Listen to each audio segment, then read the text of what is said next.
बिस्मिल्लाहिर्रहमानिर्रहीम, अस्सलाम वालेकुम। मैं हूं ईसा नकवी। आज बुध 14 मई है। इस वीडियो में बात करेंगे उस सब्जेक्ट पर, उस खबर पर जो शायद इस वक्त की सबसे इंटरेस्टिंग खबर बनती जा रही है।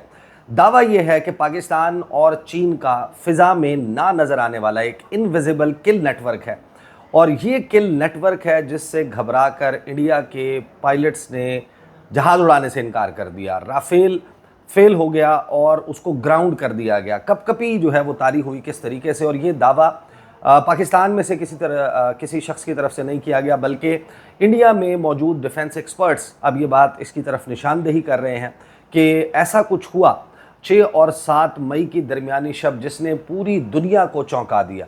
और ख़ास तौर पर इंडियन पायलट्स के लिए, इंडियन फ़िज़ाइया के लिए, जो इंडियन एयरफोर्स है उसके लिए ये एक बहुत बड़ा सरप्राइज़ था कि ये हुआ तो कैसे हुआ।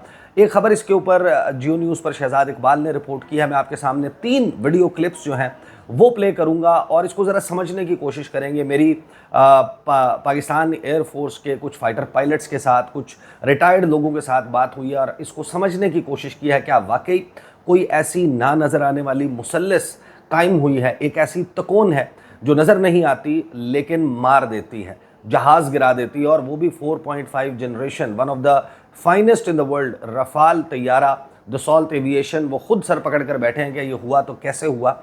ये सारी स्टोरी जो है इसमें ख़ास तौर पर जो पाकिस्तान और चाइना का कॉपरेशन है, उनके दरमियान जो ताउन है वो लाइमलाइट में आ रहा है। पहले मैं आपको आगाज़ में ज़रा कुछ चीज़ें सुनवा देता हूँ। जो नीलू व्यास हैं, इंडियन जर्नलिस्ट, उन्होंने इसके ऊपर एक पॉडकास्ट की और उसमें फॉरेन अफेयर्स के, एविएशन के एक्सपर्ट्स मौजूद थे, डिफेंस एक्सपर्ट्स मौजूद थे, और उन्होंने कुछ इसमें दावे किए हैं, कुछ बातें की हैं। वो बातें सुनने से ताल्लुक़ रखती हैं। लेकिन एक बात और मैं आपको इसी वीडियो के आगाज़ में बता दूं कि ये अभी स्टोरी मुकम्मल नहीं है। मैं इसके ऊपर काम कर रहा हूँ, कुछ लोगों से इस पे इनपुट ले रहा हूँ, इसको ज़रा रिसर्च भी कर रहा हूँ, और कुछ ऐसी चीज़ें अभी मुशाहिदे में आना शुरू हुई हैं जो आने वाले दिनों में एक बहुत बड़ा तूफ़ान बर्पा करेंगी। इंटेलिजेंस की दुनिया में भी, एविएशन की दुनिया में भी, और पूरी दुनिया की मिलिट्रीज़ इसको किस तरीके से, एयरफोर्स जो हैं पूरी दुनिया में, वो इसको किस तरीके से स्टडी करने जा रही हैं, वो खैर हम बाद में आपके सामने रखेंगे। अभी ज़रा आगाज़ में देख लेते हैं कि ये सारा मामला हुआ, इस मामले पर इंडिया से किस किस्म की आवाज़ें आ रही हैं और किन चीज़ों की, किस किल नेटवर्क की बात हो रही है, ये ज़रा सुनिए। चाइना और पाकिस्तान ने मिलकर एक ऐसा किल नेटवर्क बनाया।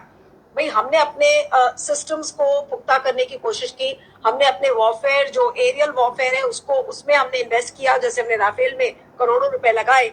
लेकिन चाइना और पाकिस्तान ने मिलकर एक ऐसे नेटवर्क, एक ऐसे इनविजिबल नेटवर्क को, जो कि दिखता नहीं है, और हमारे पायलट उसी में शायद फंस गए। टेलीग्राफ की स्टोरी ये कहती है कि there was an invisible network all around, because of which हमारे पायलट समझ नहीं पाए। तो क्या अब हमारा जो राफेल है, जो इतनी बड़ी हमारी शान का एक प्रतीक बन गया था, क्या वो राफेल भी फेल हो गया इस किल नेटवर्क के आगे? ये जो अनदेखा सा जो नेटवर्क चाइना और पाकिस्तान ने मिलकर बनाया, क्या राफेल उसके आगे फेल हो गया? जी, लगता तो यही है कि हमारे राफेल जो सबसे सोफिस्टिकेटेड माने जाते थे और काफी महंगे एयरक्राफ्ट फाइटर जेट्स हैं, वो मुकाबले में नहीं आए और उनको ऑलमोस्ट ग्राउंड कर दिया गया है बोल के। तो ये जो है बहुत ही चिंताजनक बात है।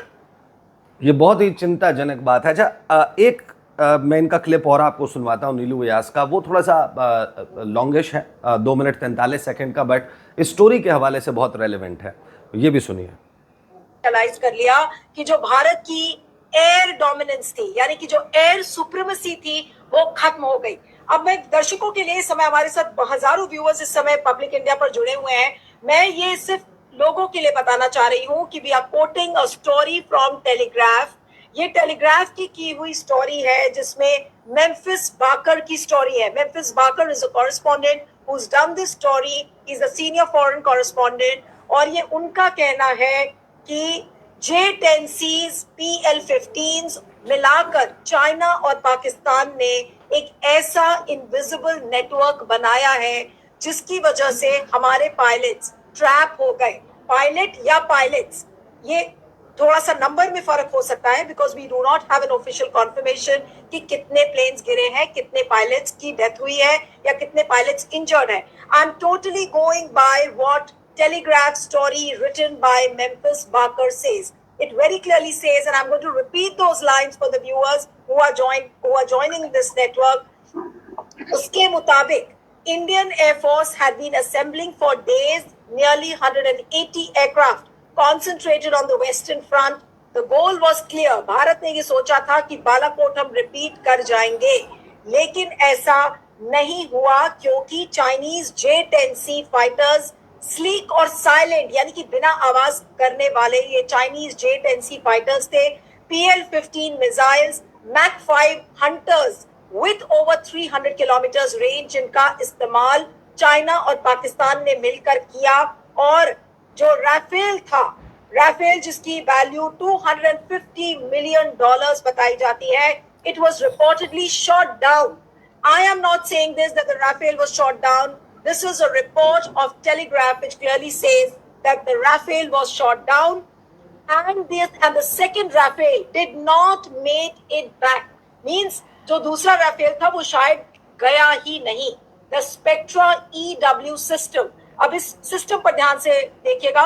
Spectra EW system designed to protect the Rafale was overwhelmed. यानी कि जो एक लेयर जो राफेल को प्रोटेक्ट करने वाला लेयर था उसको भी ध्वस्त करने की कोशिश की गई इस किल नेटवर्क द्वारा. और ये जो किल नेटवर्क है इसको चाइना और पाकिस्तान ने मिलकर बनाया, और ये AI गाइडेड था, यानी कि आर्टिफिशियल इंटेलिजेंस से इसको गाइड किया गया था. सोचिए कितनी एडवांस टेक्नोलॉजी ये यूज की गई. और टेलीग्राफ की स्टोरी, अच्छा, इसमें जाहिर है कि नीलू व्यास जो है वो ये बता रही हैं कि किस तरीके से, और फिर वो इंटरनेशनल रिपोर्टिंग जो इसके ऊपर हो रही है, टेलीग्राफ जो इसके ऊपर लिख रहा है उसको भी कोट कर रही हैं कि ये जो कुछ invisible so called invisible network है, किल नेटवर्क पाकिस्तान और चीन का, ये ऐसी तकून थी, कुछ ऐसा था फ़िज़ा में कि जिसको समझ नहीं पाए इंडियन फाइटर पायलट्स, और उसके बाद ग्राउंड कर दिया गया, जहाज़ों को नहीं उड़ने दिया गया.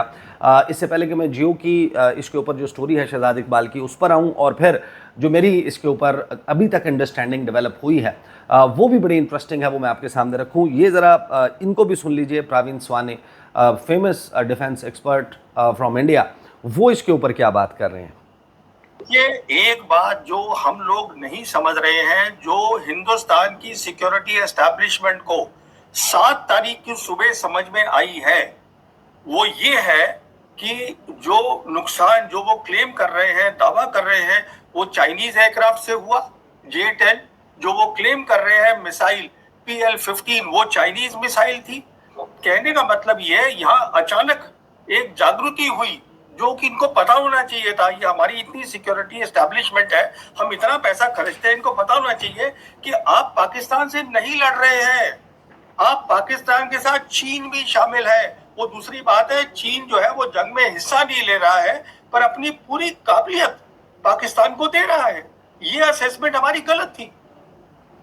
अब इस सारी बात को मान भी लिया जाए कि ये सब कुछ हुआ, कोई एक इनविजिबल नेटवर्क था, लेकिन जब आप राफेल की बात करते हैं, राफेल वो तैयारा है जो टाइम टेस्टेड है और इसकी पहली किल हुई है, पहली मरतबा राफेल तैयारा गिरा, और इसमें बहुत ही जदीद स्पेक्ट्रा EW सिस्टम लगा हुआ है कि इसकी तरफ आने वाले जो मिसाइल हैं जो इसको टारगेट कर रहे हैं, लॉक कर रहे हैं, उनको काउंटर करने के लिए ये सिस्टम एक्टिवेट किया जाता है, और वो हवा में ही अपनी जानिब आने वाला जो उसको टारगेट करने वाला मिसाइल होता है सपोजिडली, उसको ये टारगेट कर देता है. तो फिर ये किस तरीके से हुआ, ये बड़ी ही हैरानकुन इसकी एक्सप्लेनेशन जो अभी तक सामने आई है वो मैं आपके सामने रखता हूँ. लेकिन उससे पहले ये ज़रा सुन लें कि इस पर शहजाद इकबाल ने पाकिस्तान एयरफोर्स के जो सोर्सेज हैं उनको कोट करते हुए क्या खबर रिपोर्ट की. उन्होंने रिपोर्ट किया कि 10 मई को पाक फ़िज़ाइया के तैयारों ने उड़ान भरी तो मुकाबले में कोई भारतीय तैयारा नहीं आया. यानी 10 की बात कर रहे हैं कि 10 मई की बात हो रही है. 10 मई को कोई तैयारा भारतीय सामने नहीं आया. ये 7 के बाद है. अब 10 तारीख को जब पाकिस्तान ने ऑपरेशन लॉन्च किया तो उसके बाद ये खबरें चल रही थी कि शायद और कोई तैयारे जो है वो गिराए गए हैं. इस किस्म की बातें चल रही थी. हालांकि उस दिन के बाद 7 तारीख के बाद भारतीय तैयारों को ग्राउंड कर दिया गया था, उनको नहीं उड़ाया गया। और उसमें बुनियादी वजह जो इंडियन जानिब से, इंडिया की तरफ से जो एक्सप्लेनेशन आई है, जो उनके डिफेंस एक्सपर्ट्स इसको एक्सप्लेन कर रहे हैं, वो ये कह रहे हैं कि इस वजह से ग्राउंड नहीं किया गया कि फाइटर पायलट्स जो हैं या एयरफोर्स जो है वो इन जहाज़ों में कोई ऐसा प्रॉब्लम आ गया था। वो दरअसल ये बात समझने से कासिर थे कि इतने जदीद तरीन सिस्टम होने के बावजूद आखिर कुछ ऐसा है, कोई एक ऐसा लीकेज है कि पाइप में कहीं किसी जगह एक सुराख है जहाँ से गैस निकल रही है और हमें उसका इल्म नहीं है। तो जब तक हमें इस बात की श्योरिटी नहीं होती कि हमें मारा कैसे जा रहा है, तो हम उसका काउंटर मनूवर कर सकते हैं। जब तक हमें यही नहीं पता कि हमें हिट कैसे किया जा रहा है, तो फिर हम किस तरह से ये रिस्क ले सकते हैं कि अपने पायलट्स को, अपने तैयारों को एयरबॉर्न करें, स्क्रैम्बल करें जेट्स को, और पाकिस्तान के उस सपोजिडली किल नेटवर्क के सामने ले आए जो हमें इस तरीके से गिरा रहा है जिस तरीके से शायद बहुत सारी चीज़ें हैं वो भी नहीं गिरती। बहरहाल जो रिपोर्ट की है, उन्होंने कहा कि भारत की जानिब से 6 और 7 मई की दरमियानी शब पाकिस्तानी शहरों पर किए गए हमलों के बाद पाक फ़िज़ाइया की जवाबी कार्रवाई के दौरान भारतीय तैयारे इस कदर बौखलाए रहे कि एक मिसाइल भी फायर ना कर सके। सीनियर सहाफ़ी शहजाद इकबाल ने जियो न्यूज़ के प्रोग्राम आज शाहज़ेब खानज़ादा के साथ गुफ्तगू करते हुए बताया कि 6 और 7 मई की दरमियानी शब पाक फ़िज़ाइया ने भारत के बुज़दिलाना हमलों के जवाब में शदीद रद्द-ए-अमल दिखाया। शहजाद इकबाल ने ज़राए का हवाला देते हुए बताया कि इस हमले में पाक फ़िज़ाइया ने चीन से हासिल करदा J-10C तैयारे इस्तेमाल किए, जिसकी ख़ास बात यह थी कि इसमें PL-15 मिसाइल नस्ब थे, जिनकी रेंज 230 से 280 किलोमीटर होती है। ज़राए के मुताबिक पाक फ़िज़ाइया ने PL-15 मिसाइल इस्तेमाल करते हुए भारतीय तैयारे गिराए। पाक फ़िज़ाइया के तैयारों ने इंतहाई फासले पर मौजूद अहदाफ को भी निशाना बनाया। जिन अहदाफ को निशाना बनाया गया उनमें तवील तरीन फासले पर मौजूद हदफ 190 किलोमीटर दूर था, जिसे कामयाबी से निशाना बनाया गया। एंड रिमेंबर दैट कि जब राफेल के ऊपर आप मौजूद हैं और 190 किलोमीटर दूर से आपके ऊपर आपको लॉक किया जाता है, आपके ऊपर एक फायर किया जाता है, आपके ऊपर मिसाइल जो है वो टारगेट किया जाता है, तो उसके पास बहुत वक्त होता है, यानी कि मोर देन आप कह सकते हैं कि 20 सेकंड्स होता है। और ये एक टाइम इनफ है, यानी 12 से 15 सेकंड नॉर्मली जो फाइटर पायलट्स हैं उनकी इस तरह की ट्रेनिंग होती है कि उन्होंने ये डिसाइड करना होता है कि वेदर टू इजेक्ट और टू टेक इवेसिव मेजर्स, कि क्या उसको वो उस हमले से ख़ुद को बचाएंगे या फिर उन्हें इस वक्त सेफ ये लग रहा है कि वो इजेक्ट कर जाएं, प्लेन छोड़ दें। तो ये जो 190 किलोमीटर है ये तो बहुत ज़्यादा है। 190 किलोमीटर से अगर राफेल हिट हो गया, और ये वो मुअम्मा है जो इस वक्त पूरी दुनिया के लिए बना हुआ है। भारत, पहले मैं ये खबर कंप्लीट कर लूँ। उन्होंने कहा पाकिस्तान की जानिब से 6 और 7 मई की दरमियानी शब 3 भारतीय राफेल तैयारों समेत कुल 5 जेट तैयारों और 1 ड्रोन को गिराया गया था। ज़राए के मुताबिक पाक फ़िज़ाइया की जानिब से जिन 5 तैयारों को तबाह किया गया उनमें से 2 तैयारों के पायलट्स हलाक हो गए जबकि 3 ज़ख्मी हो गए। शहजाद इकबाल ने ज़राए के हवाले से बताया कि हमारी इंटेलिजेंस के पास हलाक और ज़ख्मी होने वाले पायलट्स की मुकम्मल तफसीलात मौजूद हैं। उन्होंने मज़ीद कहा कि 6 और 7 मई की दरमियानी शब दोनों जानिब से मजमूई तौर पर 125 तैयारे फ़िज़ा में थे, जिनमें से 75 से 80 तैयारे भारतीय फ़िज़ाइया के थे, और दोनों मुल्कों के दरमियान के तैयारे अपनी फ़िज़ाई हदूद से बाहर नहीं गए। ताहम पाक फ़िज़ाइया का जवाबी हमला इस कदर शदीद था कि भारतीय तैयारों को पाकिस्तानी तैयारों की जानिब एक मिसाइल भी फायर करने का मौका ना मिल सका। ज़राए के मुताबिक नूर खान एयरबेस पर भारतीय हमले के बाद 10 मई को पाकिस्तान के जवाबी हमले के दौरान जब पाक फ़िज़ाइया के तैयारों ने उड़ान भरी तो उनके मुकाबले में फ़िज़ा में कोई भारतीय तैयारा नहीं आया। ज़राए के मुताबिक भारत ने 6 और 7 मई की दरमियानी शब होने वाले भारी नुकसान के बाद अपने तैयारों को ग्राउंड किए रखा। शहजाद इकबाल ने बताया कि 10 मई को पाकिस्तान की जानिब से मजमूई तौर पर 26 भारतीय अहदाफ को निशाना बनाया गया, जिनमें 14 एयरफील्ड्स भी शामिल थीं। इस हमले में पाक फ़ौज ने फतह 1 और फतह 2 मिसाइलों को इस्तेमाल किया, जबकि फ़िज़ाइया ने J-10C तैयारों के साथ साथ JF-17 थंडर तैयारों और हाइपरसोनिक मिसाइलों का इस्तेमाल किया। ज़राए के मुताबिक 10 मई के जवाबी हमलों में पाकिस्तान ने जारहाना हिकमत अमली इख्तियार की और एक मजमूई मनसूबाबंदी के बाद यूनिट्स को मैदान जंग में फ़ैसला करने की आज़ादी दी गई। पाकिस्तान की जानिब से 10 मई के जवाबी हमले में आदमपुर एयरबेस पर भारत के रूसी साख्ता फ़िज़ाई दिफाई निज़ाम S-400 को तबाह करने का भी ऐलान किया गया था। आज नरेंद्र मोदी की जानिब से आदमपुर एयरबेस के दौरे के दौरान नज़र आने वाले S-400 दिफाई निज़ाम के हवाले से बात करते हुए फिर शहजाद इकबाल ने कहा कि ज़राए के मुताबिक भारत के पास S-400 की 4 बैटरीज़ हैं जिन्हें एक जगह से दूसरी जगह मुंतकिल किया जा सकता है। तो ये भी मुमकिन है कि इसे कहीं किसी और एयरबेस से यहाँ मुंतकिल किया गया हो। हालांकि उसमें एक एंगल मैंने वाज़े तौर पर जो है वो गुज़श्ता रोज़ वीडियो में बताया था कि पाकिस्तान जो है उसने ये दावा नहीं किया था कि हमने पूरे का पूरा S-400 मिसाइल डिफेंस सिस्टम जो है वो उसका पूरा यूनिट उड़ा दिया है। उसमें हमने ये कहा था कि जो चीज़ बोर्ड रडार आपको नज़र आ रहा है इसको यहाँ पे टारगेट किया गया है, और फिर उसके बाद दिखाया गया कि चीज़ बोर्ड रडार जो है वो तबाह हुआ है। जो पीछे मौजूद था वो लॉन्चर था, तो वो जो लॉन्चर है उसके सामने खड़े होकर, मिसाइल लॉन्चर जो है उसके सामने खड़े होकर नरेंद्र मोदी ने तकरीर की। तो ऐन मुमकिन है, ज़ाहिर है कि अब सारी प्रोबेबिलिटीज़ हैं जिनके ऊपर हम बात कर रहे हैं। अब सवाल ये है कि इंडिया जो है और इंडियन पायलट्स हैं उनके ऊपर एक कपकपी तारीख हो गई कि 6 और 7 तारीख की दरमियानी शब ऐसा क्या हुआ कि बियॉन्ड विजुअल रेंज में, यानी कि जो आम आँख से कोई भी पायलट 8-10 किलोमीटर से ज़ायद जो है वो शायद नहीं देख सकता फ़िज़ा में।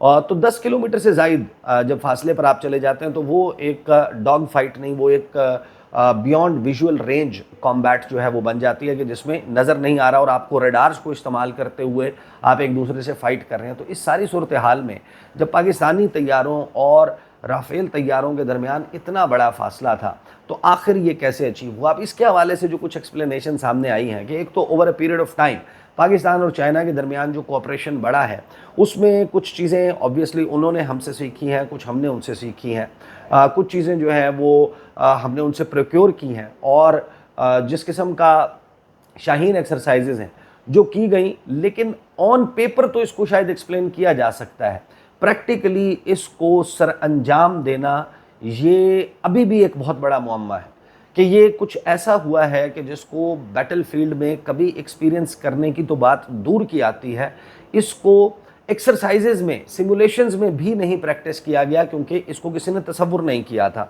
तो अभी तक जो ज़ाहिर है कि पार्ट ऑफ द स्टोरी सामने आया वो ये कि इसमें एक किल में एक तैयारा इन्वॉल्व नहीं था। जिस तैयारे ने मिसाइल लॉन्च किया, ज़ाहिर है कि अब ये सवाल भी मौजूद है कि चाइना का जो एक्सपोर्ट वर्जन है PL-15 मिसाइल का, उसकी तो शायद रेंज इतनी ज़्यादा नहीं है, तो पाकिस्तान के पास वो PL-15 आया है जो शायद एक तो आना बाद में था, वो पाकिस्तान तक पहुंच गया, जल्दी पहुंच गया, वक्त से पहले पहुंच गया। दूसरा उसकी रेंज वही है जो PLAAF के पास है, यानी कि जो पीपल्स लिबरेशन आर्मी की एयर फोर्स है उसके पास जो उसके इस्तेमाल में मौजूद PL-15 है वही हमारे पास मौजूद है, उतनी ही रेंज का हमारे पास मौजूद है। फिर सवाल ये है कि एक तैयारा J-10C उसका अगर रडार वहाँ तक काम नहीं करता जितने फासले पर राफेल मौजूद था, तो फिर उसको कैसे हिट किया गया, कैसे ट्रैक किया गया, ट्रैक किस तरीके से कर लिया, मिसाइल फायर कैसे हुआ, मिसाइल की गाइडेंस कैसे हुई, उस पर जो हमारे एविएशन से और फाइटर पायलट्स जो माजी में रहे हैं, आपने देखा होगा उस दिन मैंने एयर मार्शल आमिर मसूद साहब का एक इंटरव्यू किया, उस इंटरव्यू में भी कुछ चीज़ें उन्होंने एक्सप्लेन की। फिर गुज़श्ता रोज़ भी एयरफोर्स के कुछ लोगों से बात हुई, तो वो अभी तक ज़ाहिर है कि मेरा नहीं ख्याल कि ये पूरी कहानी 100% आपने इंडिया को बतानी है, लिहाजा ये सारी चीज़ सामने आ जाएगी। अलबत्ता इसमें कहानी सिर्फ यही पता चल रही है कि 3 जो रडार था वो अलहदा था, एक और रडार था जो J-10C है उसका अपना रडार भी काम कर रहा था लेकिन उसकी रेंज से बाहर था। जो हमारे जितने भी जहाज़ थे वो आपस में नेटवर्क्ड थे, उनकी आपस में कम्युनिकेशन थी, हर वो जहाज़ जो फ़िज़ा में मौजूद था वो आपस में एक दूसरे से कनेक्टेड थे, सबको मालूम था कि कौन कहाँ है, कौन इस वक्त क्या कर रहा है। उसके बाद जो एवैक्स हैं और रडार्स हैं वो एयरबॉर्न भी किए गए थे, ज़मीन पर मौजूद रडार्स भी काम कर रहे थे और सबका आपस में एक कनेक्शन मौजूद था। तो जिस राफेल ने पाकिस्तान में सिविलियन टारगेट्स को लॉक किया, हिट किया, वहाँ पर वो आइडेंटिफाई हुए एक और रडार के ज़रिए। उस रडार ने उसके कोऑर्डिनेट्स या उसकी लोकेशन ट्रांसमिट की जिस J-10C को, उस J-10C ने फायर किया। वो फायर करने वाला J-10C उसको गाइड करने वाला नहीं था, बल्कि एक और तैयारा है, उस तैयारे ने फिर आगे उसको गाइड किया। और जिस वक्त तक राफेल तैयारे को ये पर मौजूद पायलट को ये पता चलता उस वक्त तक बहुत देर हो चुकी थी। कुछ इस किस्म का सिनेरियो है जो बना है। अलबत्ता ये वो चीज़ है जिसको अब पूरी दुनिया में मुख्तलिफ जो ममालिक के फ़िज़ाइया हैं, जो उनकी एयर फोर्स हैं, वो इसको स्टडी कर रहे हैं। दसॉल्ट एविएशन जो है वो इसके ऊपर ज़ाहिर है कि खोज लगा रहा होगा। अमेरिका समेत, बरतानिया समेत, फ्रांस, जर्मनी, दुनिया भर की जो ममालिक हैं, जो बड़ी पोटेंट फ़ौजी क़ुव्वतें हैं, वो इसको स्टडी कर रही हैं कि आखिर ऐसा क्या हुआ। और इस हवाले से मज़ीद कुछ तफसीलात आ रही हैं। मैंने आपको बताया कि अभी तो ये पार्ट ऑफ द स्टोरी है, it's just the tip of the iceberg. लेकिन एक बात हतमी है कि जो 6 और 7 तारीख को हुआ वो इतना सरप्राइजिंग था इंडियन एयरफोर्स के लिए, और वो जिस तरीके से अब इसको एक ना नज़र आने वाला इनविजिबल किल नेटवर्क का नाम दे रहे हैं इंडिया में, ये एक मुअम्मा तो है। और उसके बाद से इंडिया ने अपने तैयारे जो हैं वो एयरबॉर्न नहीं किए, स्क्रैम्बल नहीं किए, फ़ज़ाइया को इस्तेमाल नहीं किया। इसी वजह से जब वो AK भारती आपने देखा जो एयर मार्शल हैं इंडिया में, उन्होंने जितनी प्रेस कॉन्फ्रेंसेस हैं उसमें जिस तरह से सवालों के जवाब दिए, वो ऐसे ही है कि कुछ भी ना कहा और कह भी गए, कुछ कहते कहते रह भी गए। सवाल राफेल का हुआ, उन्होंने कहा नुकसान तो होता है। तो वो जो एक्सेप्टेंस जिस तरीके से आई है वो भी बड़ा शर्मिंदगी का बाइस है। इस पर इंशाल्लाह फॉलोअप वीडियो ज़रूर करूँगा। अब तक के लिए इतना ही, इजाज़त दीजिए, अल्लाह हाफ़िज़।